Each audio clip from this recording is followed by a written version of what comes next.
शारदां भोजवदना वदनाम्बुजे सर्वदा सर्वदास्माकं सन्निधिं क्रिया। नमस्तस्मै भगवते नारदाय महात्मने क्रोधविहीनाय ऋषीणां प्रवराय च। गुरुर्ब्रह्मा गुरुर्विष्णुः गुरुर्देवो महेश्वरः गुरुः साक्षात् परं ब्रह्म तस्मै श्री गुरवे नमः। नमोऽस्तुते व्यास विशालबुद्धे लारविन्दायतपत्रनेत्र येन त्वया भारततैलपूर्णः प्रज्वालितो ज्ञानमयः प्रदीपः। जयांसा जनी जन्मनामार्थसा जयाने सदासनामातकेया जयांजामुखी सर्वदा नामकीर्ति। नमस्कारया ब्रह्मचैतन्यमूर्ति शुकासारिके पूर्णवैराग्यजासे वसिष्ठापरे ज्ञानयोगेश्वराचे कवी वाल्मिका सारिका मान्यैसा। नमस्कार माझा सद्गुरु रामदासा। अलंकापुरी पुण्यभूमी पवित्र जिथे नांदतो ज्ञान राजा सुपात्र। जया आठविता महापुण्यराशी। नमस्कार माझा सद्गुरु ज्ञानेश्वराचा। कैलासनाथ शिवचंद्रमौली मणींद्रमाथा भ्रुकुटी झळाली। कारुण्य सिंधू भवदुःखहारी तुझवीण शंभो मज कोण काही।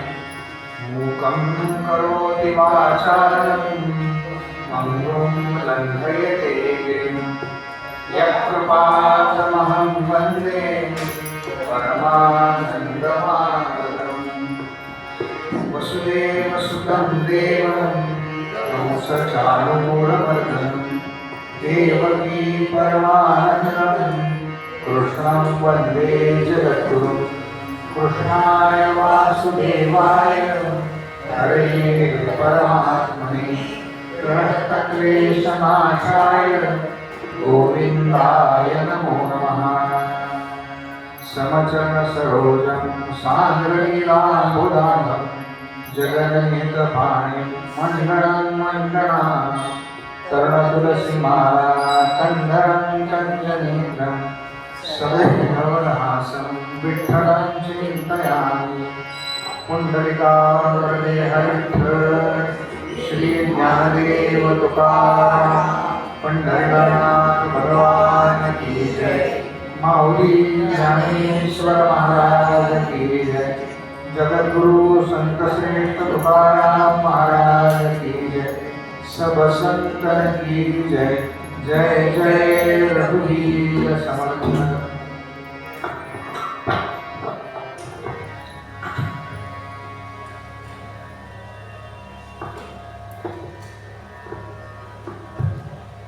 हरिपाठ चिंतन असा या महिन्यातला आपला विषय त्याच्याकरता ते श्रवणाकरता उपस्थित श्रोत्यांना अत्यंत कृतज्ञतापूर्वक वंदन करतो आणि आजच्या निरूपणाला सुरुवात। देवाची द्वारी उभा क्षणवरी तेने मुक्तिचारी साधले असं कोण सांगतं तर माऊली म्हणाल्या चहुर्वेदी जाणा साई शास्त्रिका। 4 वेद 6 शास्त्र आणि 18 पुराण हेच सांगतात काय हरिनाम नामावर घे बरं का। हरिपाठ हा सगळा नाम महात्म्य सांगण्याकरता सांगितलं का आपण त्यातले 4 वेद 6 शास्त्र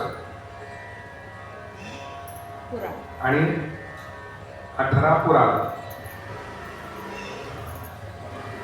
म्हणजे 4 वेदांची नावं पाहिली, 6 शास्त्रांची नावं पाहिली, ते कोणी कोणी लिहिले, काय साधनं त्याच्यामध्ये आहे.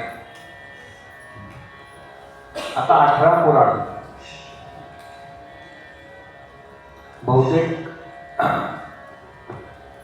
श्रीमद भागवत पुराण बहुतेकांनी ऐकलेलं असतं. त्याच्या जोडीनं देवी भागवत आणि आत्ता महाराष्ट्रामध्ये शिवपुराण चाललं होतं. फार कमी जण आहेत सांगा. हिंदी भाषेमध्ये अधिक आहे. मिश्रा नाव नाही,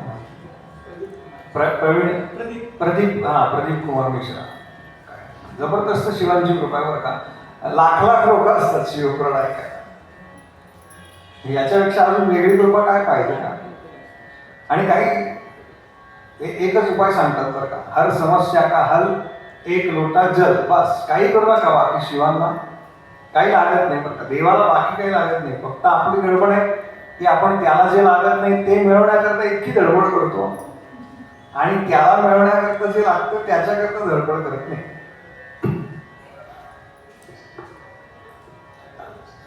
ही 3 पुराण होतात. हरिवंश पुराण मी या अधिक महिन्याच्या काळात, आता जो अधिक महिना झाला तर हरिवंश विष्णू पुराण, हरिवंश पुराण विष्णू पुराण. ते विष्णू पुराण पण एक दिवस मला श्रवणाची संधी मिळाली. कारण सगळं कथा सप्ताह अय्यर बुवांचं इथे होतं, त्याला मी गेलो होतो. त्यामुळे ते एक आता ऐकलं की असं वाटतं की आता त्याचा पण अभ्यास केला पाहिजे. हा एक फार अवघड असतो. म्हणून तर याला भवसागर म्हणतात ना. भव म्हणजे हवं. हे हवं, ते हवं, ते हवं, म्हणून हा भवसागर. काय नारदांची जशी इच्छा असेल तसं ते करून घेतो अभ्यास. आता हे हरिपाठावर बोलणारे हे सांगून 2 वर्ष झाले. म्हणजे 2 वर्ष मला सारखे आठवणच होते. पुढच्या अधिक महिन्यामध्ये बघू. फार जवळचा कालावधी सांगायचा नाही. म्हणजे मग आपण तब्येतीमध्ये अभ्यास करतो ना. फार लवकर सांगितलं की मग फार गडबड होते अभ्यासाला. तसं नाही, पण वेळ घेऊन अभ्यास करा.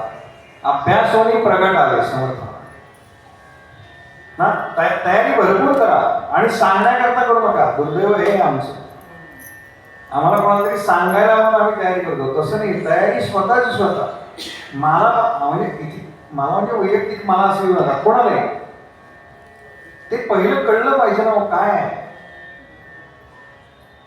सांगणं सोपं आहे, पण कळणं अवघड आहे. त्याच्याकरता जी व्यवस्था लागते ना ती त्यांनी निर्माण करावी लागते. 18 पुराणांचा एक श्लोक आहे आपल्याकडे. 18 पुराण लक्षात कशी ठेवायची नाही काय.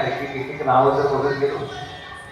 पूर्वी मी तो लिहून ठेवत असेल. त्याच्या पहिल्या दिवशी पुराणाचा आता तो पाठ झाला माझा. मद्वय, भद्वय, ब्रत्रयम व चतुष्टयम अनापलिंग पुष्कानी 18 पुराणांनी प्रचक्षते. 18 पुराणांची नाव. प्रत्येक पुराणाचा आद्याक्षर घेतलं आणि त्यातून एक सूत्र श्लोक तयार केला. अशी 18 पुराण. पण ज्यांनी श्रीमद भागवत सोडून एखादं पुराण ऐकलं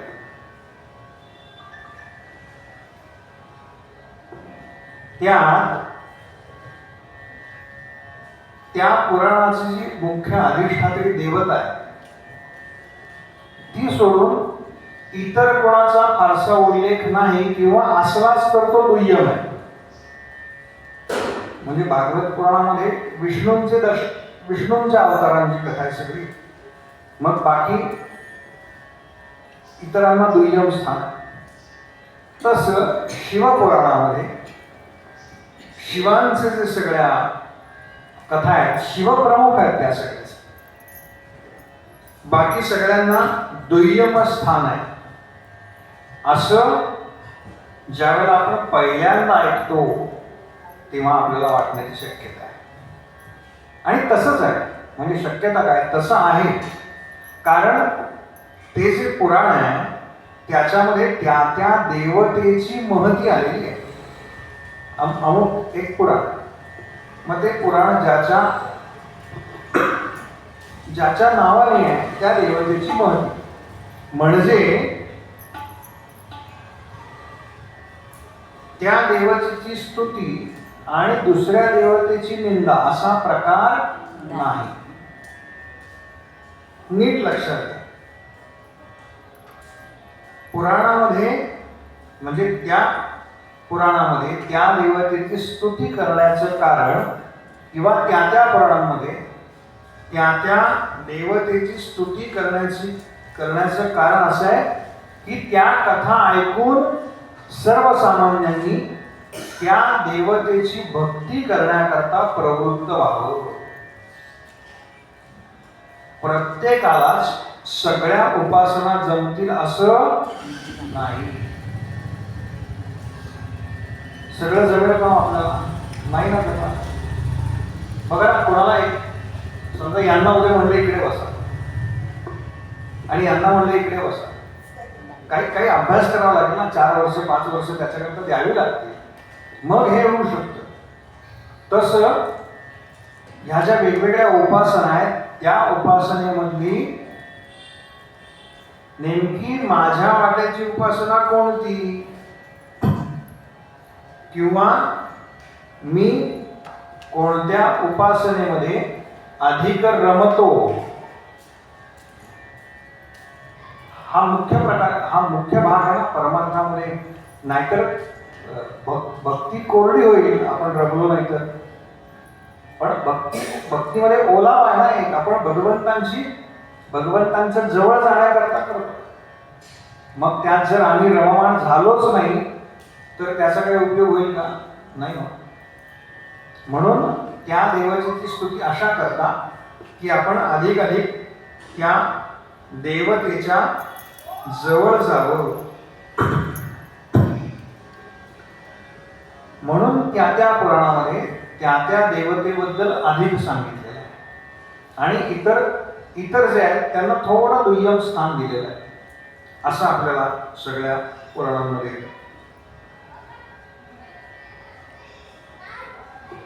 स्कंद पुराणामध्ये एक श्लोक येतो,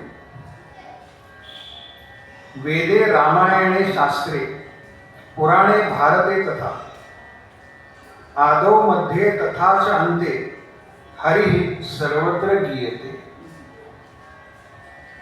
म्हणजे वेद, रामायण, कोणतंही शास्त्र, कोणतंही पुराण याच्यामध्ये सुरुवातीला काय सांगतात तर हरिबद्दल सांगतात, मध्ये काय सांगतात तर हरिबद्दल सांगतात, आणि अंते म्हणजे शेवटी काय आहे, हरिबद्दलच प्रतिपादन केलेलं आहे. तुम्ही कोणतंही पुराण काढून बघा, कोणताही वेद काढून बघा, कोणताही धर्मग्रंथ आपण ज्याला म्हणतो, कोणताही ग्रंथ काढून बघा. याचं कारण असं आहे की मुळामध्ये ही जी त्या तत्वानं लावलेली व्यवस्था आहे, आपण जे ब्रह्मा विष्णू महेश म्हणतो ना, ही त्या परमतत्वानं लावलेली व्यवस्था आहे. त्याच्या कामाच्या सिम्प्लिफिकेशन करतात थोडक्यात. म्हणजे एखादं ऑफिस आहे, कार्यालय म्हणलं तर पटकन कळणार नाही म्हणून ऑफिस म्हणतो. एखाद्या ऑफिसमध्ये एक कोणीतरी मुख्य असतो आणि त्याच्या हाताखाली काम करणारा काही सेवक वर्ग असतो. मग त्यात मॅनेजर आहे, असिस्टंट मॅनेजर आहे. मग यानं हा विभाग बघायचा, त्यानं तो विभाग बघायचा, त्यानं तो विभाग बघायचा.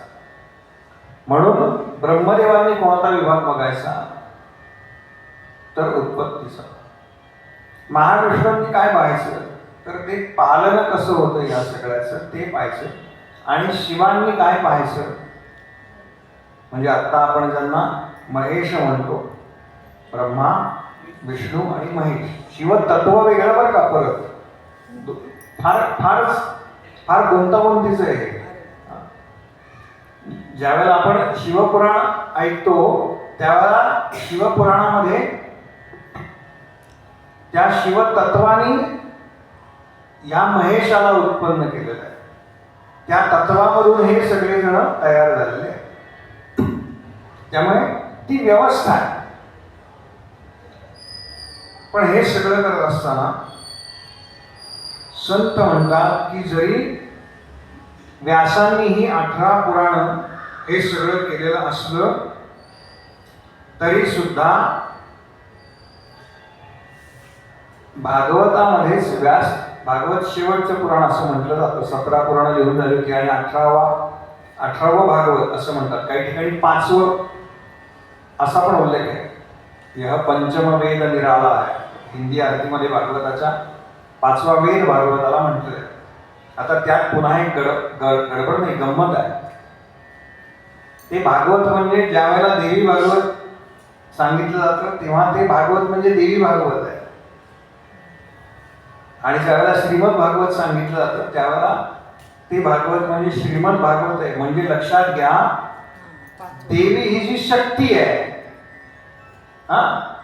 आणि विष्णू ही जी शक्ती आहे किंवा शिव ही जी शक्ती आहे, दोन्ही एकच आहे. शिव आणि शक्ती वेगळे नाही, विष्णू आणि लक्ष्मी वेगळे नाहीत. याचं कारण आपण कोणतंही कार्य शक्तीशिवाय करू शकत नाही. म्हणून शिव आणि शक्ती एकच आहे. त्याचप्रमाणे हरी आणि हर हे सुद्धा एकच आहे.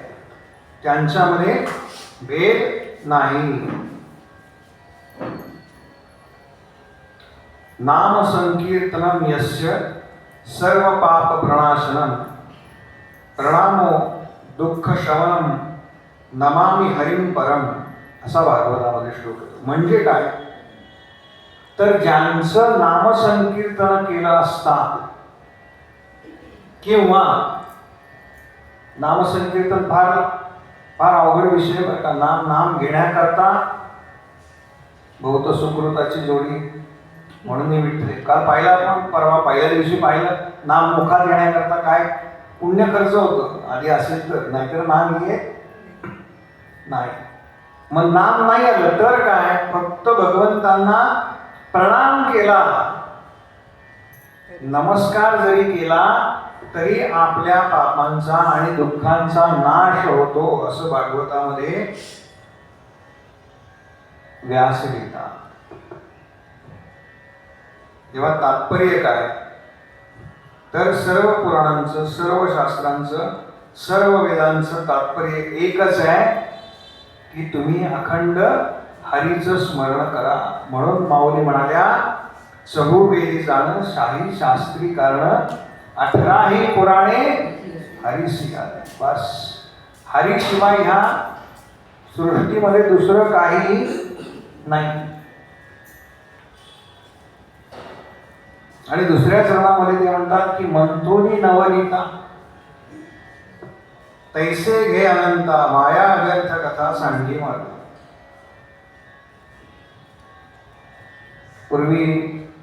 पूर्वीचं सांगतो फक्त ऐका. घरी दही लावलं जायचं बघा. आता रेडीमेड सगळं, त्यामुळे पूर्वी असं म्हणतात.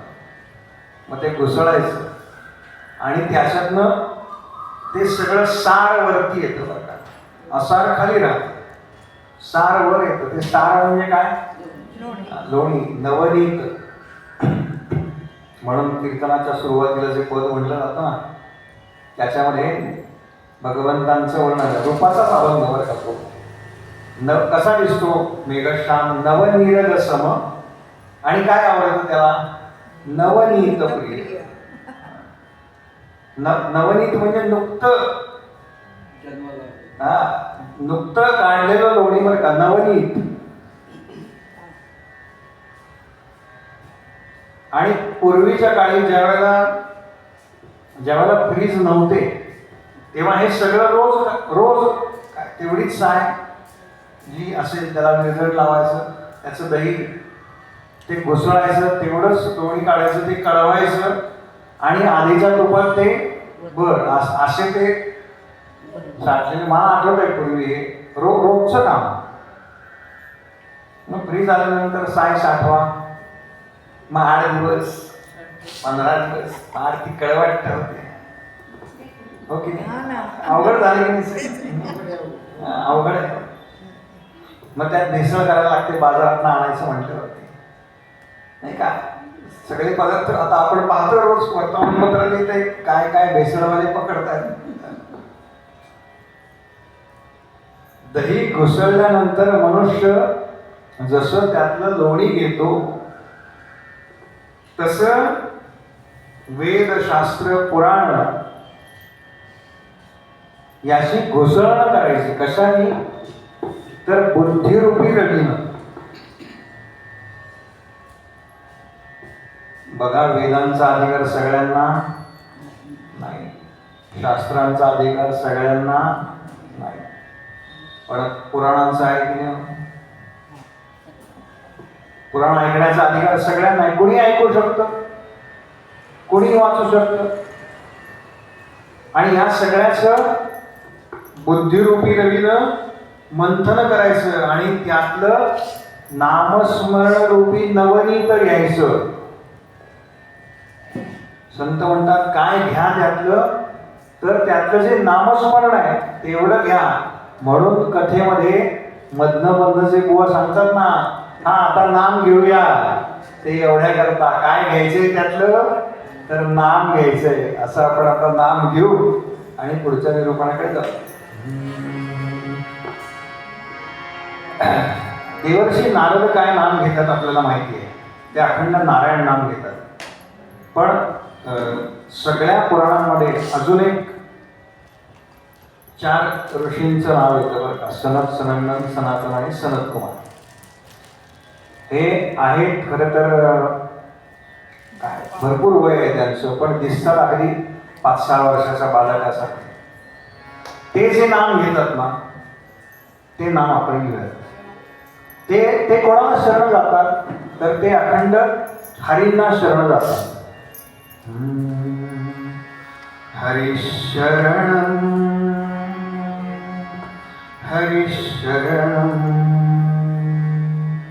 हरिशरणं हरिशरणं. म्हणा 4 वेळा. हरिशरणं हरिशरणं हरिशरणं हरिशरणं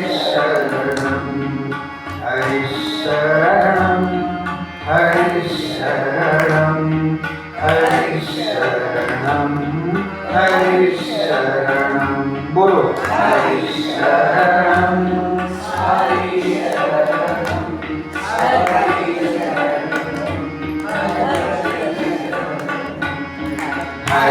हरिशरणं हरिशरणं हरिशरणं हरिशरणं.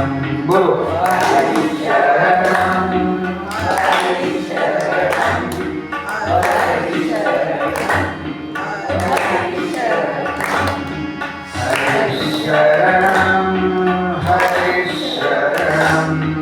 हरिशरणं हरिशरणं हरिशरणं.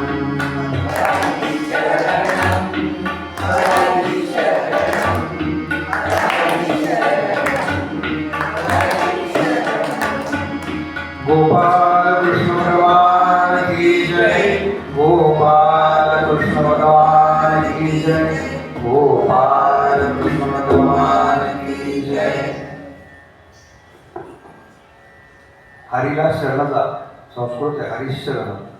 नेहमीच नाव असलं की कसं आपण व्यवस्थित देतो जरा. मग पहिल्या 1-2 वेळा पुढे मागे झालं, नंतर जमलं सगळ्यांना. हे जमणं हे केव्हा जमतं? जेव्हा आपण यात रमतो तेव्हा जमतं. आपल्याला जमत नाही हे लक्षात आलं की आपण कॉन्सन्ट्रेट होतो, अधिक लक्ष देतो. मग आता जमायला लागतं. मनात आलं का? लक्षात घ्या, तुम्ही इथे नुसतं येऊन बसलात ना तरी उद्धार आहे. कारण कान असेल ना, कान बंद करून घेऊ शकत नाही तुम्ही. डोळे बंद करून घेऊ शकतात. मला बऱ्याच वेळा वाटतं की झोपतात का काय, पण नाही, तसं नसतं. वा वा वा, छान छान छान. अजून दात देत असत ते बरं का. लक्षात घ्या, कानांना ती सोयच नाही आहे. म्हणून तर पहिली वक्ती श्रवण आहे. अहो मातेच्या उदरामध्ये असल्यापासून आपल्याला ऐकू येतं, गर्भामध्ये असल्यापासून. तिथे अभिमन्यूनं, आपण ती कथा माहिती आहे, कुठे ऐकलं ते चक्रव्यूह, आत आत आत आत जाण्याची कथा मातेच्या उदरामध्ये. कान आहे असेल ना, तुम्ही काही बंद करून घेऊ शकत नाही. त्यामुळे इथे नुसतं कानावरती पडलं ना, मी घरगुती कथांना सांगतो बरं का, लहान मुलांना घेऊन या, झोपला तरी चालेल. हा काय त्याला इंटरेस्ट नसतो त्या काही ह्याच्यात बरं का, त्याला डोरेमॉन काय आता हल्लीची कार्टून माहिती नाही मला, त्याला त्याच्यात इंटरेस्ट असतो, पण किमान त्याच्या कानावर पडतो ना, त्याला किमान अशा गोष्टी घरामध्ये केल्या जातात. लक्षात घ्या, संतांनी हे टिकवलंय बरं का आपल्याकडे. संतांनी किती कष्ट केले तेव्हा हे सगळं टिकलंय. आपण त्यांच्यापेक्षा कितीतरी सुखात आहोत. मग आपली तर ही नैतिक जबाबदारी आहे, हे टिकलं पाहिजे. हे कोण टिकवणार? दुसरं पुढे नाही, आपण टिकवणार.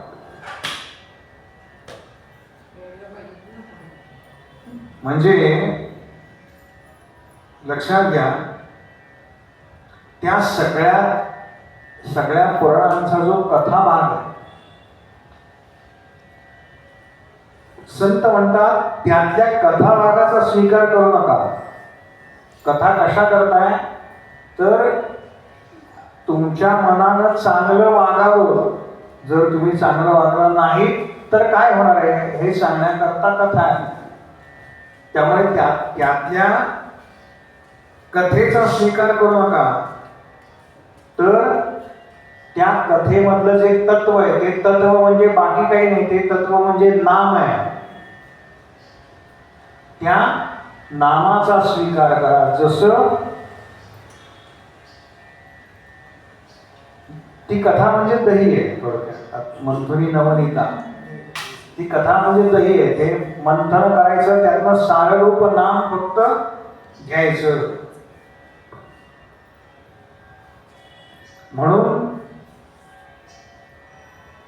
म्हणून माऊली म्हणतात की हे कशानं होतं तर हे सत्संगानं होतं. सत्संगानं बुद्धी शुद्ध होते. सत्संगानं होतं काय? सत्संगानं सगळ्यात पहिली गोष्ट होते ते म्हणजे आपली चित्तशुद्धी होते. बरं का, सद्गुरु सहवासानं होतं काय तर आपली चित्तशुद्धी होते. परमार्थ श्रवणानं होतं काय? आपली चित्तशुद्धी होते. आणि भगवंतांना केवळ आणि केवळ ज्यांचं चित्त शुद्ध आहे ती माणसं आवडतात. म्हणून माऊलींनी इथे जाणीवपूर्वक मंथुनी नवनीता तैसे घे अनंता असा शब्द वापरला. का तर अनंत ह्या पदाचा अर्थ असा आहे, शब्दाचा अर्थ आहे असा आहे की ज्याला अंत नाही. अंत ना, नकारात्मक एखादी गोष्ट नाही हे दाखवण्याकरता असा प्रत्यय पुढे लागतो. व्याकरणाचा भाग आहे, त्याच्या इकडे नको जायला लागतं. अंत, ज्याला अंत नाही तो अनंत आहे. का आपल्या वेळी कोणी असं नाही? आपल्या सगळ्यांना कधी ना कधी तरी जायचंय. अरे बापरे, मला स्पष्ट होत. मी माझ्या काही मर्यादा आहेत, नाहीतर मी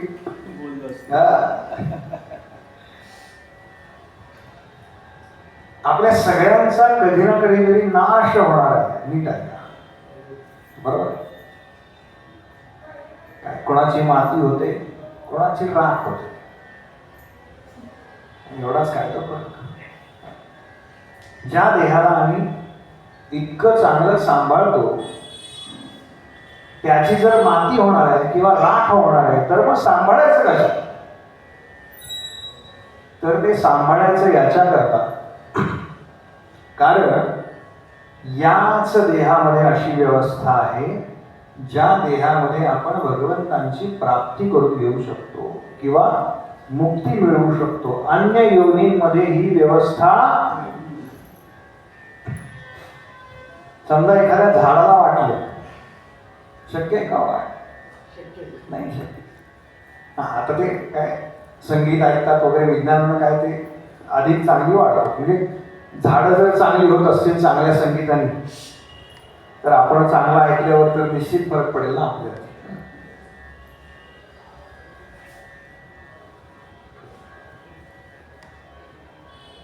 शंकराचार्यांनी अनंत या शब्दाबद्दल जे सांगितलंय, शंकराचार्य असं म्हणतात, व्यापक, नित्य, सर्वात्मा आणि देशकाल वस्तूंनी अपरिचिन्न जो आहे असा तो म्हणजे अनंत. असा आहे तो. आत्ता आपण समजा म्हणजे बहुतेक जण मंदिरात येणारे काय सकाळी देवपूजा करतात किंवा निघताना घरातनं देवाला नमस्कार करून येतात, किंवा घरी गेल्यावर काही जण करत असतात. इथे येतो आपण मंदिरात देवाला नमस्कार करतो. मग घरनं येताना तुम्ही देवाला नमस्कार करून आलाय आणि इथे आल्यानंतर पुन्हा देवाला नमस्कार करता, मग घरी देव नाही आहे का त्यावेळेला? आहे ना. आणि इथे नमस्कार करून जेव्हा घरी जाता तेव्हा तो इथे नाही आहे. पण तुमचं माझं असं आहे, आत्ता आपण सगळे इथे आहोत, मग आपण घरी होत का आत्ता? काही जण फार फिरून फिरून फिरून येतात बरं का. फिरून म्हणजे मनानं आहेत प्रवचना, पण मन कधी बाहेर नाही सांगता येत नाही. मग ते त्याला ओढून इकडे आणावं लागतं बरं का, ओढून आणावं लागतं. लक्षात घ्या, जसे आपण एका ठिकाणी असल्यानंतर दुसऱ्या ठिकाणी असत नाही, तसं परमात्म्याचं होत नाही. म्हणून तो अनंत. जे नेहमी उदाहरण दिलं जातं, घटाकाश, मठाकाश, चिदाकाश, हे जे आकाश आहे हे सर्वव्यापी आहे. आपण सांगू शकतो का, जरी आपण अगदी काय केरळला गेलो आणि तो सूर्यास्त पाहिला, कन्याकुमारीला अगदी विवेकानंद रॉकवर वरून तिथे थांबता येत नाही, आधीच 5 वाजताच बंद होतो तो. पण समजा काय जे शेवटचं शहर आहे तिथे अगदी समुद्र किनाऱ्यावर वरून सूर्यास्त पाहिला, तरी आपण खात्रीने सांगू शकतो की जिथे आता सूर्य बुडाला आहे तिथे आकाश संपतं नाही ना. कारण आकाशाला अमर्यादपणा हा आकाशाचा गुण आहे एक. लिमिट नाही बरं का, लिमिटलेस म्हणून म्हणतात ना, स्काय इज द लिमिट. इंग्रजीमध्ये ह्या कॉर्पोरेटमध्ये एक शब्द आहे हा, स्काय इज द लिमिट. तुम्ही किती काम करताय त्याच्यावरती प्रगती अवलंबून आहे. तसा परमात्मा कसा आहे, परमात्मा अनंत आहे. अनंत म्हणजे ज्याला अंत नाही असा तो. मग ज्याला अंत नाही त्याला आधी सुद्धा नाही का. शेवटचं टोक कधी आपल्याला मिळतं, जेव्हा पहिलं मिळतं तेव्हा. आणि ही जर 2 टोकं आपल्याला मिळाली तर त्यातून आपण मध्य साधू शकतो. म्हणून ज्याला आधी नाही, ज्याला मध्य नाही आणि ज्याला अंत सुद्धा नाही असा तो अनंत. बरं का, इथे हरी शब्द वापरलेला नाहीये माऊलींनी. ते यमका करता नाहीये, किंवा आजच्या भाषेत आम्ही एखादं कवन करतो ना, ते पहिलं काय बघतो ते मीटरमध्ये आहे ना, म्हणजे योग्य चालीत ते म्हणता येईल ना, असं नाही ना केलं माऊलींनी. संतांचे शब्द आहेत ते. हाच शब्द इथे का, हाच शब्द इथे का, हाच शब्द इथे का. तो अनंत असा आहे ज्याला स्थळ काळाचं बंधन नाही, देशकाळाचं बंधन नाही. तो व्यापक आहे, नित्य आहे आणि सर्वांच्या अंतर्यामी आहे, सर्वात्मा आहे. म्हणजे यांच्यात देव आहे आणि यांच्यात नाही असं आहे का? आपण काय म्हणतो, सगळ्यांमध्ये तोच परमेश्वर सामावलेला आहे. फक्त त्याची अनुभूती आम्हाला येत नाही, ती अनुभूती संतांना येते. म्हणून तर नामदेव महाराज धावले ना तुपाची वाटी घेऊन, तेवढ्या करता धावते का? त्यांना त्या श्वानामध्ये सुद्धा परमात्माच दिसला. आणि कधी दिसला? सद्गुरू नायके पूर्ण कृपा केली. सद्गुरूंची कृपा झाली तेव्हा तो दिसला. म्हणजे हरी हा सर्व व्यापक आहे आणि सर्व व्यापकता हा याचा उल्लेख वेदांतामध्ये आलेला आहे. लक्षात घ्या, भगवंतांची किंवा त्या तत्वाची सर्व व्यापकता याचा उल्लेख कुठे आहे? पहिल्यांदा वेदांतामध्ये आहे. म्हणून जशी आकाशाची व्यापकता ही सर्वत्र आहे, तशाच प्रमाणे हे जे अनंत नावाचं तत्व आहे किंवा जो आत्मस्वरूपामध्ये सम आहे, ज्याच्यामध्ये भेद करता येत नाही, असा कोण आहे? तर तो असा अनंत आहे. ज्याला उत्पत्ती नाही, स्थिती सुद्धा नाही आणि लय सुद्धा नाही. कारण तो उत्पत्ती रहित आणि काल परिच्छिन्न आहे. त्याच्यापासूनच हे सगळं निर्माण झालेलं आहे. त्याला निर्माण करणारा दुसरा कोणीही नाही. म्हणून माऊलींनी इथे मंथोनी नवनीता तैसे हे अनंता, हे सगळं बुद्धीनं जाणायचं आहे बरं का.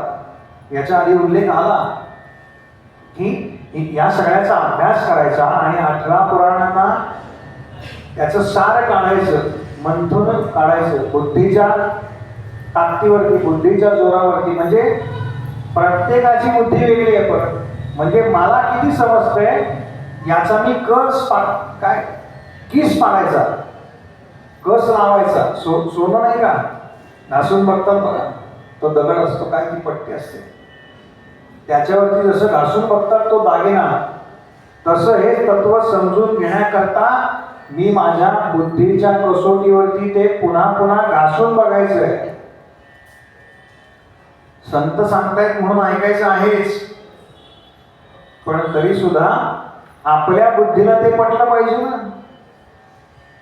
याचं कारण दुसऱ्यांनी सांगितलं तर आपण एकदा ऐकतो, पण आपल्याला पटलं की पक्क होतं कायमचं. दुसऱ्यांनी सांगितलं आपण एकदा ऐकू, दोनदा ऐकू, 10दा ऐकू, 11व्याला म्हणून बस झालं. तुम्ही नका सांगा, आम्हाला माहिती. पण जेव्हा एकदा ती खूण अंतरी पडली की ती कायमची पडते. बघा ना, व्यवहारामध्ये सुद्धा आपल्याला हा व्यवहारातलं उदाहरण सांगतो. अगदी असं होऊ शकतं ना की आपल्या शेजारी राहणारा जो माणूस आहे एखादा, त्याचे आणि आपले जवळजवळ 10-15 वर्षाचे संबंध आहेत. म्हणजे आपण ओळखतो एकमेकांना, पण तरी सुद्धा आपल्यामध्ये एवढी मैत्री नाही. पण एखादा काय पुणे ते सासवड वारी, आपण समजा माऊलींच्या पालखीबरोबर चाललोय आणि सहज चालता चालता शेजारच्याला विचारतो, आपण काय नमस्कार करतो, रामकृष्ण हरी म्हणतो, माऊली कुठले तुम्ही? मग ते सांगतात हो का आम्ही इकडचे. मग नेहमी जाता का? नाही हो पहिलीच वेळ. आपण म्हणतो माझी पण पहिलीच वेळ. वा वा, छान छान छान. बरं नंबर द्या तुमचा. म्हणून आताच्या भाषेत नंबर. पूर्वी मला आठवतंय पत्ते एक्सचेंज व्हायचे. पुण्याबाहेर गेलो यात्रेला कुठेही, आणि 10-15 वर्ष पत्र व्यवहार चालायचे. तसं आता नंबर एक्सचेंज होतो आणि आपण काय मेसेज करतो. ज्या माणसाच्या शेजारी आपण 15 वर्ष राहतोय, 15 वर्षाचा आपला सहवास आहे, त्याची आणि आपली तेवढं मैत्र नसतं जेवढं हा 10 मिनिटं भेटलाय कदाचित, किंवा अगदी 5-6 तास बरोबर चाललाय त्याच्याशी होतं. का? आत्म जोडले जातो. ट्युनिंग, आत्म जोडले जातो. हे जे आत्म जोडलं जाणं आहे ना, ते जोडणं या तत्वाचं त्या तत्वाशी आहे. तसंच या तत्वाचं आणि या तत्वाचं सुद्धा. म्हणून संत म्हणतात की तो जो अंतरात्मा आहे तो सगळीकडे आहे, फक्त याची खूण पटायला पाहिजे आणि ती खूण केवळ आणि केवळ सत्संग श्रवणानं पडते. बाकी याच्याकरता दुसरा कुठलाही उपाय नाही.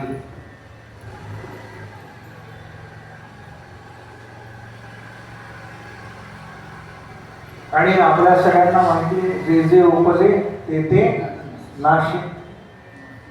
इथे अनंत पद एवढं सोडवलंय बरं का. जे जे उपजे ते ते नाशे. ज्ञानेश्वरीची सोडली. नाशिने ते पुनरपी दिसे, हे घटिका यंत्र जैसे परिभ्रमी. जे निर्माण झालंय त्याचा कधीतरी नाश होणारच. पण हे जर अनंत आहे, याला उत्पत्ती नाही, याला नाश नाही, याला आदी नाही, तर उत्पत्ती नाही, आदी नाही, म्हणून अंत नाही, म्हणून सुद्धा त्याला एक संबोधन आहे अनंता. मला श्राद्ध कर्म वगैरे करतात ना, तेव्हा एक आठवतं बरं का, काय 2-3 पिढ्यांची नावं लागतात ना. नाही आठवलं तर काय सांग, अनंत सांग. सांग अनंत. मला हे आठवतंय कुठेतरी लहान असताना. समजा नाही, हा गोत्र वगैरे तर करत आता तर लहानच राहील. हा 10-12 वेळा लागतो. काही नाही आठवत. समजा वडिलांचं नाव आठवतंय, आजोबांचं, त्यांच्या वडिलांचं असं इकडे इकडे बघतो. मग ते कोणीतरी त्यातल्या त्यात ज्येष्ठ असतात ते म्हणतात हा आनंद. म्हणजे बघा, आम्ही थेट कोणाशी जोडले जातो? आम्ही थेट त्या परमात्म्याशी जोडले जातो. याचं कारण आम्ही त्याच्यापासूनच कधीतरी विलग झालेलो आहोत. सगळ्यांचं मूळ कारण, सगळ्यांचं आदी कारण तो परमात्माच आहे. आणि तो अनंत असल्यामुळे इथे माऊलींनी ज्याला म्हणतात योजून अनंत हा शब्द.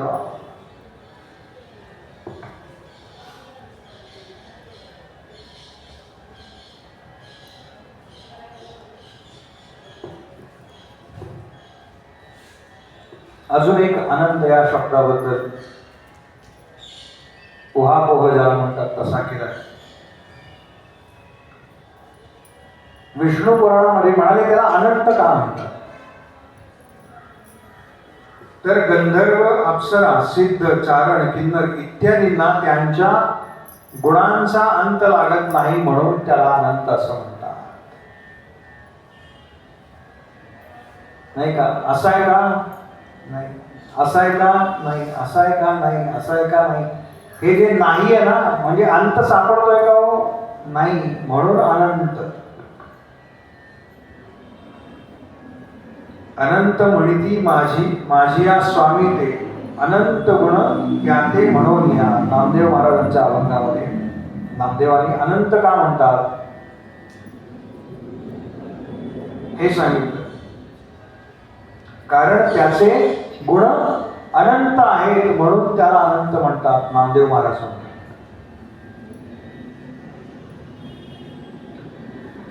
आणि तिसऱ्या चरणामध्ये माऊली म्हणतात की एक हरी आत्मा जीव शिव समा वाया तो दुर्गमा न घाली मन. तिसऱ्या चरणाकडे जाऊ, पण थोडं नाम घेऊ म्हणजे पुन्हा सगळे नारायण नारायण श्रीमन नारायण नारायण नारायण बोलो नारायण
नारायण नारायण नारायण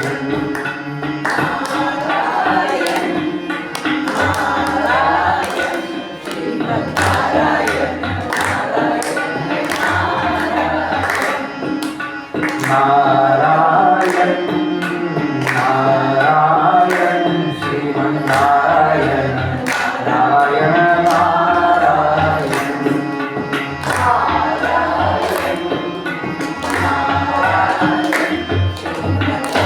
नारायण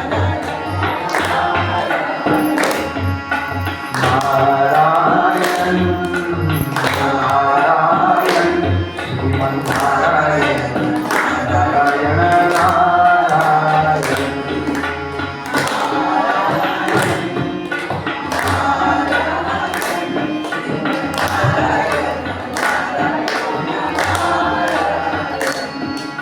गोपाल कृष्ण भगवान की जय गोपाल कृष्ण भगवान की जय गोपाल कृष्ण भगवान की जय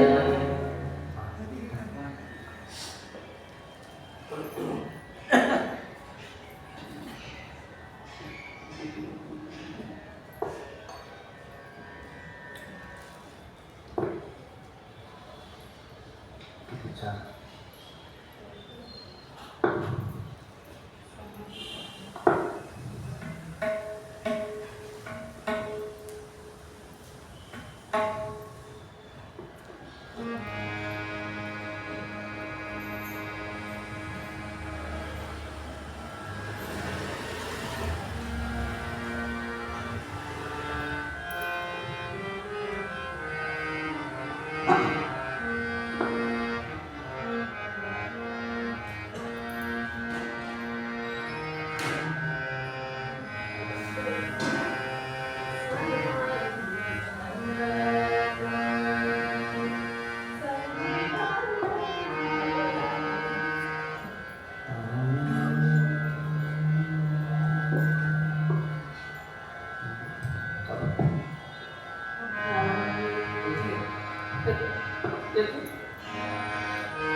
समाधी साधन संजीवना समाधी साधन संजीवना शांती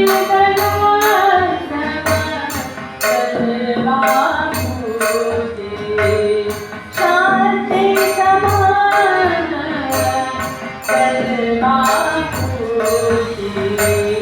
समाधि साधन संजीवन नाम समाधि साधन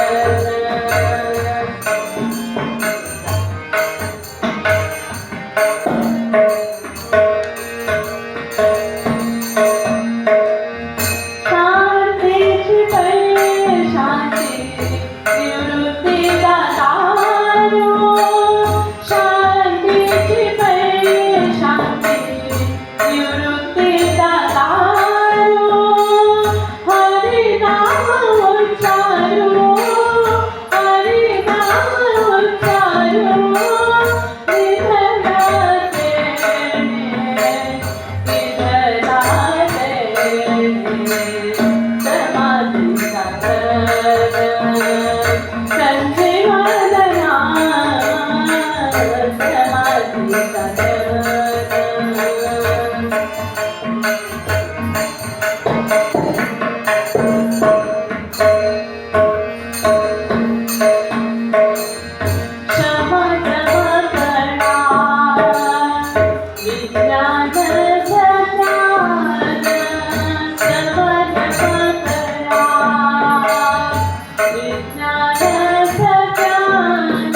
गोपाल कृष्ण भगवान की जय, गोपाल कृष्ण भगवान की जय, गोपाल कृष्ण भगवान की जय.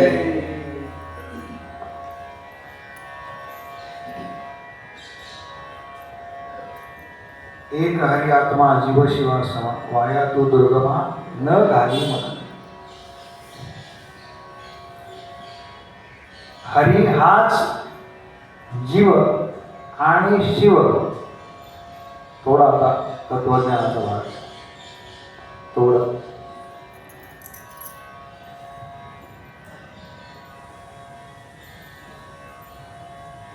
हरी हाच जीव आणि शिव यांच्यामध्ये समत्व साधणारा आत्मा आहे.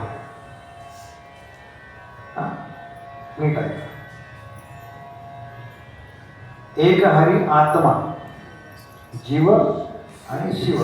आपण जे आहोत ते जीव आहोत आणि आपला जीवाकडून शिवाकडे प्रवास चालू आहे.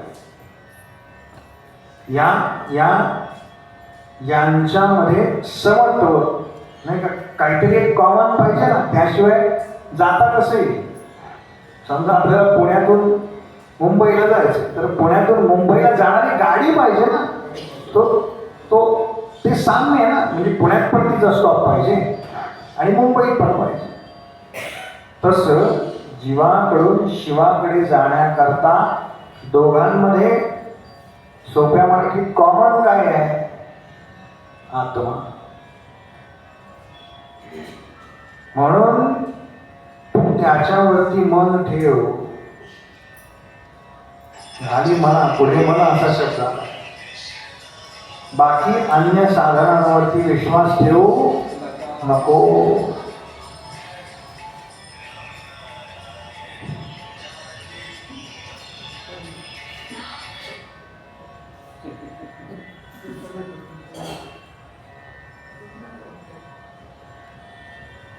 त्या व्यतिरिक्त इतर असं सगळ्यांना जरा वेगळं काय. राम नारायण जानकी वल्लभ अच्युतम केशवम. बघा रिंगटोन सुद्धा भगवंतांच्या नावाची असावी बरं का. म्हणून मी फोन वापरायचो ना, तो सुद्धा पूर्वी श्यामसंग वापरायचो. श्यामसंग. आपण संघ कोणाचा करावा? श्याम संघ करावा. असं जीवाकडून शिवाकडे होणारा जो प्रवास आहे त्याच्यामधले कॉमन काय दोन्हीमध्ये? तर आत्मतत्व जे आहे ना ते दोन्हीकडे आहे. त्याच्या साह्यानं आमचा प्रवास होणार आहे. तेव्हा इतर कोणत्याही साधनांकडे तू वळू नकोस. केवळ तुझं मन वाया तू दुर्गमा न घाली म्हण. इतर अन्य कोणत्याही साधनांवरती कष्ट करायला जाऊ नकोस. आत्मा वा इदमेक एवाग्र आसी अशी श्रुती आहे बरं. म्हणजे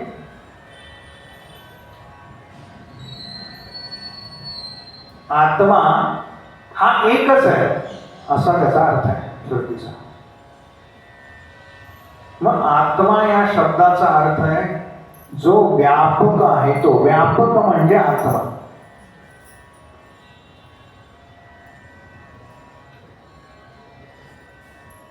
आणि ज्या वस्तू व्यापक असतात त्या अनेक नसतात. कळतंय का? थोडं वेगळं तत्वज्ञान काय म्हणतात, हे बेसिक तत्वज्ञान जर म्हणतात ना त्याच्यावरती चालतं. ज्या वस्तू व्यापक असतात त्या अनेक, त्या किती असतात? आकाश व्यापक आहे ना. आपण असं म्हणतो का भारतातलं आकाश वेगळं, कॅनडातलं वेगळं, अफगाणिस्तानमधलं वेगळं. आकाश सगळीकडे सारखाच आहे. पण मला काय सांगायचं मुद्दा तसं ज्या वस्तू व्यापक असतात म्हणजे आत्मा हा व्यापक आहे, म्हणजे तो काही अनेक, तो एकच आहे. मग तो माझ्यात जो आत्मा आहे तोच तुमच्यामध्ये आहे, तोच त्या तत्वामधला आहे, कारण तो एकच आहे. मग जीवात्मा आणि परमात्मा हे शब्द आपण नेहमी ऐकले. जीवात्मा आणि परमात्मा हे जे दोन भेद आहे, संत सांगतात हे भेद काल्पनिक आहे, प्रत्यक्षामध्ये तसे भेद नाही. विद्यारण्य स्वामी होऊन गेले, नाव आपण ऐकले बऱ्याच वेळा. त्यांनी पंचदशी नावाचा ग्रंथ लिहिला. ते विद्यारण्य स्वामी. अशा ग्रंथांची नावं माहिती पाहिजेत बरं का, की वाचायला काही माहितीच नाही. मी म्हटलं ना काल, आमची पिढी दुर्दैवाने युट्यूबची कीर्तन आणि प्रवचन ऐकून मोठी झाली हो. बर त्याच्यातही धमाल विनोदी कीर्तन ते ऐकत आम्ही वा, त्यातले विनोद आपले सांगणार, त्यात हसायला येईल बघा, त्याच्यात मनोरंजन आहे, मनोमंथन नाही. इथे मंथुनी नवनीत सांगितलंय. हे मंथन होणार कसं होणार? बुद्धीला काहीतरी दिलं पाहिजे ना. क्षणभर वाटलं ना आपल्याला झोप आली आहे, वाटलं का नाही तुम्हाला? नाही वाटलं? मी आता तयार झालो, 2-4 दिवसात तयार झालो. ज्याला असं वाटलं ना की आपण फार जड झालंय, जरा डोळे की पक्का लक्षात ठेवायचं, करेक्ट तत्वज्ञान झालंय. तत्वज्ञान प्रतिपादन होतं हे कशावरून ओळखायचं? आमचे मकरंद बाबा म्हणतात, झोप यायला लागली नाही श्रोत्यांना की आपलं करेक्ट चाललंय. आपण राईट ट्रॅकवर, कसं ओळखायचं? श्रोते झोपायला लागले की ओळखायचं आपण राईट ट्रॅकवर, म्हणजे शुद्ध तत्वज्ञान झालं. लक्षात घ्या, शुद्ध तत्वज्ञान फार जड आहे बरं काय. मी नेहमी म्हणतो, खरं तर अगदी प्रामाणिकपणे सांगू का, असे ग्रंथ सांगण्याची काही मला सवय नाही, पण कधीतरी काहीतरी सकस अभ्यास करावा असं वाटतं ना. काहीतरी शुद्ध प्रतिपादन करावं. कथा खूप आहेत, कथा सांगण्यासारख्या खूप आहेत बरं काय, पण कथांमागचं तत्वज्ञान अभ्यासायचं असेल ना, म्हणजे वेद कळून घ्यायचे असतील तर वेद कळण्याकरता पुराणांचा अभ्यास आहे, आणि पुराण समजण्याकरता त्याच्यावरती जे सगळं इतर साहित्य आहे ना, म्हणून हे हरिपाठ चिंतन आहे बरं का. आम्हाला हरी समजून घ्यायचं आहे नेमका. हरिपाठाचं मी नेहमी सांगतो बरं का, पारायण हा वेगळा प्रकार आहे अभ्यासाचा. एवढी पारायण झाली, तेवढी पारायण झाली, तेवढी पारायण झाली. बहुतेक अप्पांचाच घडलेला पुण्यातलाच प्रसंग आहे. अप्पा लवकर झोपायचं बरं, 10 बरोबर. आणि एक कुठलं तरी भजनी मंडळ होतं काहीतरी, त्यांना 15-20 वर्ष झाली होती त्या भजनी मंडळाला, महिलांचं. आणि म्हणून त्या कार्यक्रमांना आप्पांना बोलवलं होतं. आणि आता आप्पा आले मंडळ नाही का, स्पर्धेच्या वेळेला भजनी मंडळांना कसं असतं तुम्हाला माहिती आहे. त्यांचं भजनी मंडळ आहे म्हणून मला माहिती आहे, एकदम जोर असतं. बरं, एक झालं उशिरा 9:30 वाजता कार्यक्रम. आप्पांनी नाही सांगितलं बरं का, मी नाही येणार, पण नाही त्यांनी खूप आग्रह केला, या. आणि काय चालू झालं बरं, सत्पुरुष असताना ते काय बसून राहतात बिचारे, पण हेच नसतं त्यांना. 1 झालं, 2 झालं, छान झालं. छान झालं म्हणजे त्यांना अजून 4 गाणी, अजून 4 गाणी, असं रात्र गेली हो. आणि सगळं झाल्यावरती आप्पांना विचारलं, आप्पा कसं झालं हो कार्यक्रम? आप्पा म्हणे, पाठांतर वगैरे चांगलं आहे तुमचं.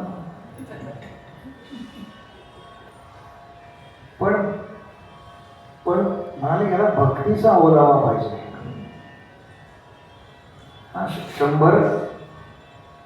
100 गोष्टी म्हणजे 100 पारायण करून त्यातलं जर नेमकं तत्व काय हेच कळलं नाही.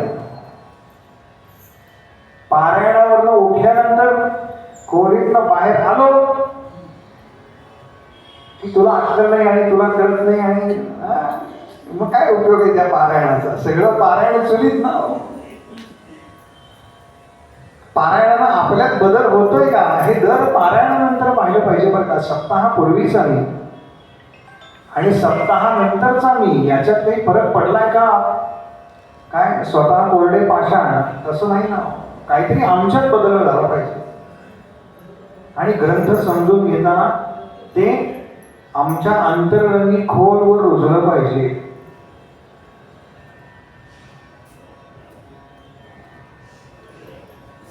पंचदशी नावाचा ग्रंथ इथून आपली सुरुवात झाली होती. विद्यारण्य नावाचे स्वामी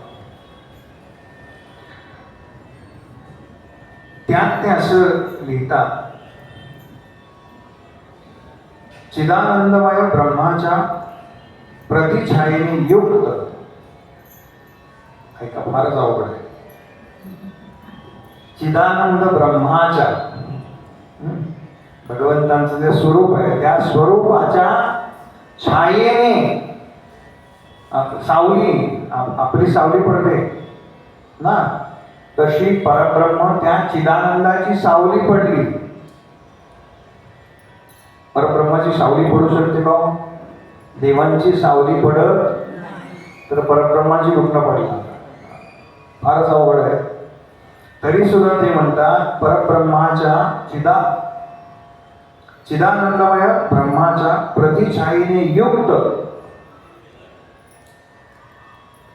काय आहे तर ते सत्व रज आणि तम असे जे त्रिकोण आहे ते कशाने युक्त आहे तर चिदानंदमय ब्रह्माच्या प्रतिछायेने युक्त आहे.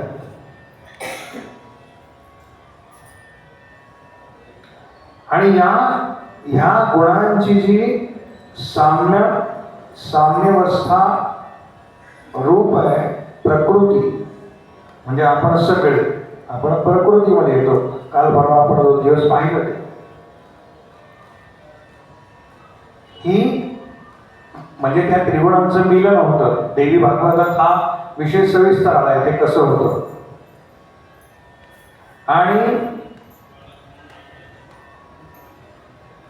सत्वगुण यानं एक शुद्ध बुद्धी तयार होते. म्हणजे जिथे सत्वगुण अधिक आहे आणि जिथे रज आणि तमोगुण अधिक आहे त्यानं अशुद्ध बुद्धी तयार होते. असे बुद्धीचे 2 प्रकार पडतात. ते तत्व समजावून चाललंय. कशामुळे आम्हाला भेद दिसतो. आपल्याला भेददृष्टी आहे ना. आपल्याला माणूस वेगळा दिसतो, एखादा प्राणी वेगळा दिसतो, एखादी वस्तू वेगळी दिसते. हे कशामुळे होतं तर या अशुद्ध बुद्धीमुळे होतं आपल्या. असे तिचे 2 प्रकार होतात. आणि मायेत प्रतिबिंबित झालेला आत्मा त्या मायेला आपल्या स्वाधीन ठेवून बघा मायेत प्रतिबिंबित झालेला आत्मा त्या मायेला स्वाधीन ठेवून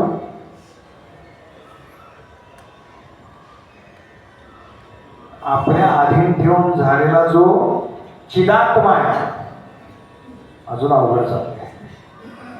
त्या चिदात्म्याला जीव असं म्हणतात.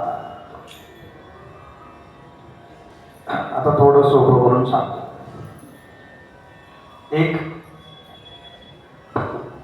एक शुद्ध बुद्धी आहे. आपण सगळे सात्विक आहोत थोडेफार. म्हणून आपण मंदिरात येतो, प्रवचनाला येतो, काही ऐकतो, काही वाचतो, स्तोत्र म्हणतो. पण आपण 24 तास तसे नसतो. कारण आपल्याला दोष दिसतात ना. आपल्याला पटकन काय दिसतं, गुण दिसतात का दोष दिसतात. दोष. बघा सगळे तयार आहे. कारण तसंच आहे. आपण दोष पहिले बघतो. मग हे दोष दिसतात, हे कशामुळे दिसतात? तर जी आपली अशुद्ध बुद्धी आहे त्याच्यामुळे आपल्याला त्यातले दोष दिसतात. आणि हे सगळं आत्मतत्व किंवा आत्मा ज्याला म्हणतात, हे तो त्या मायेच्या अधीन होतो. माया म्हणजे जी नाही ती, या सा माया अशी व्याख्या केली आहे. जी नाही पण जी आहे अशी भासते तिला माया असं म्हटलेलं आहे, नाही का? आपली आपल्या घरच्यांवर किती असते, त्यांची आपल्यावर किती असते.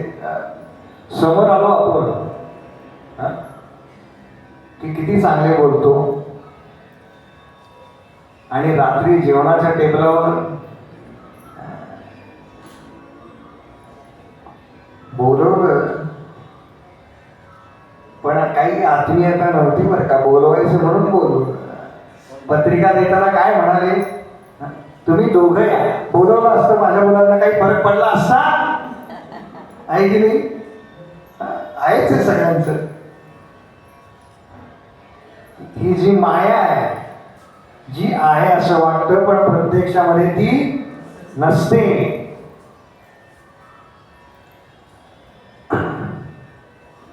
अशा अविद्येमध्ये एक विद्या आणि एक अविद्या, अशा अविद्येमध्ये प्रतिबिंबित होऊन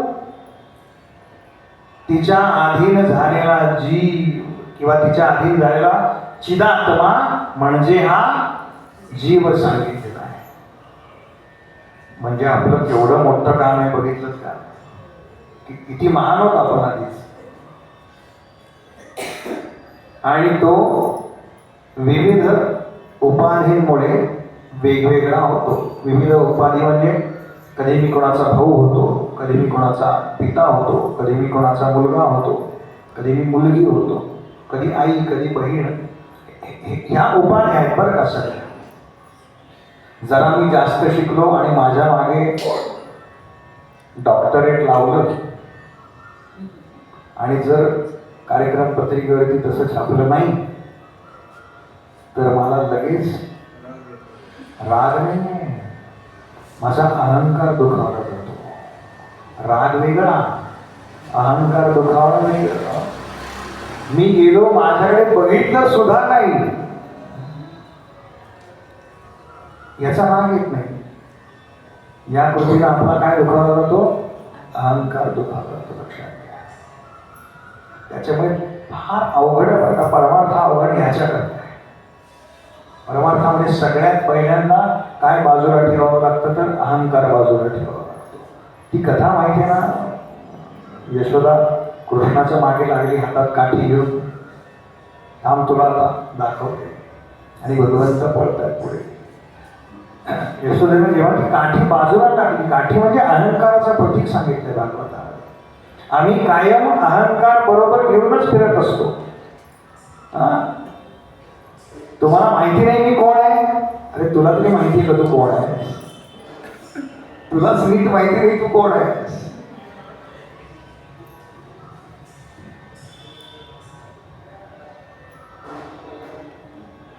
एकनाथ महाराज जेव्हा जनार्दन पंतांकडे गेले ना, तेव्हा जनार्दन पंतांनी विचारलं बरं का, तू कोण आहेस? तेव्हा नाथ हात जोडून म्हणतात की मी कोण आहे हे जाणून घ्यायला तुमच्याकडे आलो.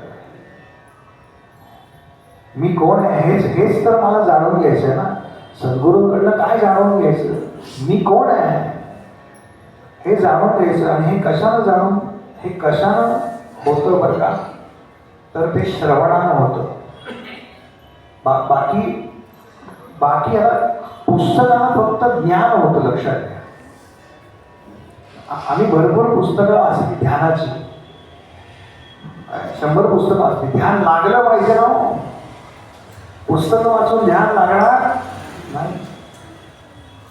नामावरती 1000 पुस्तकं वाचली, काही उपयोग नाही. नाम घेतलं पाहिजे. त्याच्याबद्दलची पुस्तकं वाचून काही होणार नाही. ते कृतीमध्ये उतरणं ह्याच्याकरता सद्गुरु कृपा लागते, याच्याकरता ईश्वर कृपा लागते.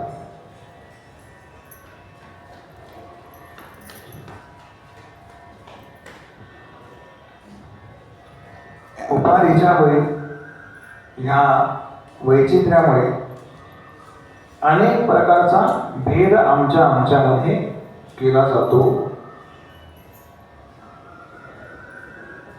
आणि मायेमध्ये सुद्धा शुद्ध आणि मलिनता, शुद्ध म्हणजे चांगली भावना आणि मलिनता म्हणजे वाईट भावना, असे दोन पुन्हा भेद होतात. आणि या सगळ्याची निवृत्ती कधी होते?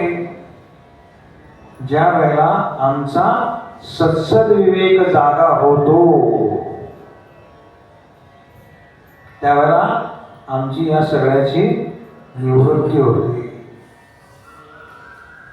ती कशी होते हे बरोबर उद्या संध्याकाळी 6 वाजता सांग. कारण ती एवढं महत्वाचं, त्याच्याकरता एवढं सत्संग श्रवण. मग ते जर आज सांगितलं तर काही गमत नाही ना, ते उद्या सांगणार. त्याप्रमाणे बसायला माऊलींचे आणि देवर्षी नारायणांचे. आता विश्वात्मके देवे येणे वागणे दोषाने, दोषोनी हसजाने पसाय नामे. जे काळांची व्यंकटी सांडो, तया सत्कर्मी रती वाढो. भूता परस्परे पडो, मैत्र जीवांचे दुरितांचे तिमिर जाओ. विश्वस्वधर्म सूये पाहो, जो जे वांछील तोते राहो. काही जात वर्षत सकळ मंडळी, ईश्वर निष्ठांची मांडी आली. अनवर्त भूमंडळी भेट तू होता. कल्पतरूंचे आरव, चेतना चिंतामणीचे गाव. बोलतले जे अर्णव, पीयूषांचे चंद्रनेचे आंछन. मातंगजे आपहीन, ते सर्वाहि सदा सज्जन. सोयरे होतु किंबहुना सर्व सुखी, पूर्ण होई तिही योगी. भजिजो आई गुरुकी अखंडित, आणि ग्रंथोपजीविये विशेषी लोकीये. दृष्टादृष्ट विजयी हो आवेजी, येत म्हणे श्री विश्वेश्वराओ. आहोई दान पसारो, येणे बळे ज्ञान देवो. सुखिया झाला येणे बळे ज्ञान देवो. सुखिया झाला येणे बळे ज्ञान देवो. सुखिया झाला. माऊली ज्ञानेश्वर महाराज की जय.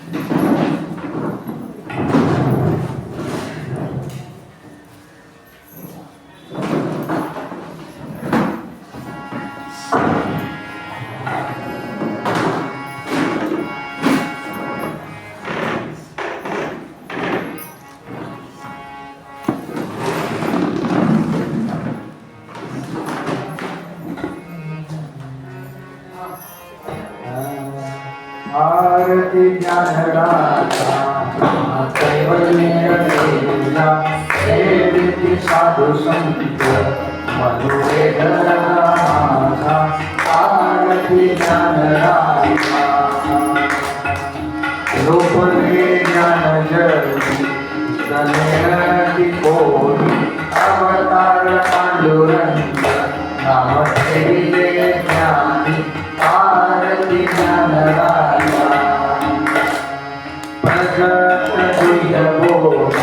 विश्वकर्माची केले कामाजलांडले काही मस्तक ठेविले आरती राजा महाकैवल्य तेजा सेवित साधू संत मनोवेदना माझा आरती राजा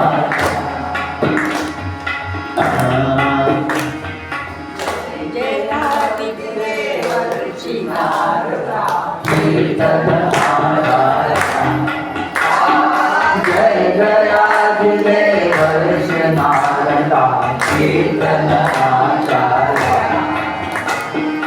प्रेमाने को मारू आरती प्रेमाने को मारू आरती तुझा मुनि भरला जय जयादिदेव नारदा कीर्तन आचार्य जय जयादिदेव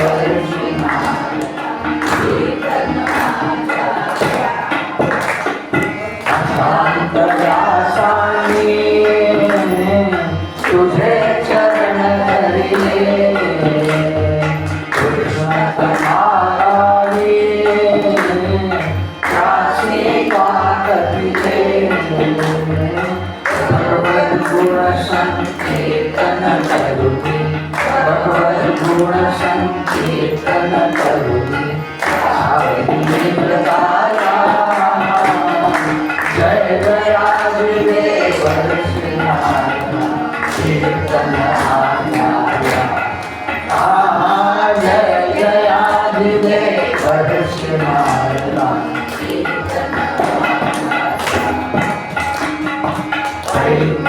तव वचना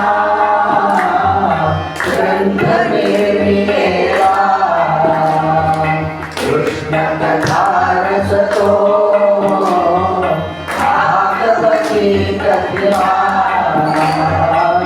दर्शन देता परमात्म्याने दर्शन देता परमात्म्याने शांतदास करिला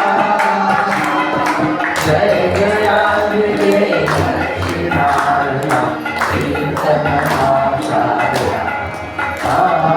जय जयादिदेव नारदा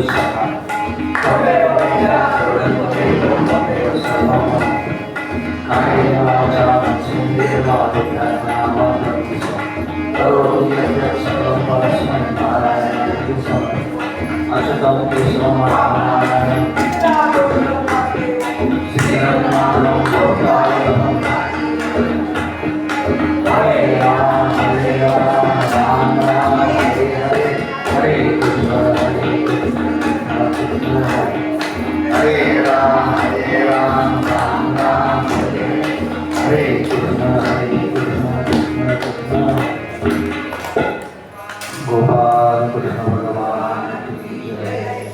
उपासने नारद वाले वसंतास सदान वाले सत्कर्म योगे वैनान वाले सर्वामुखी मंगल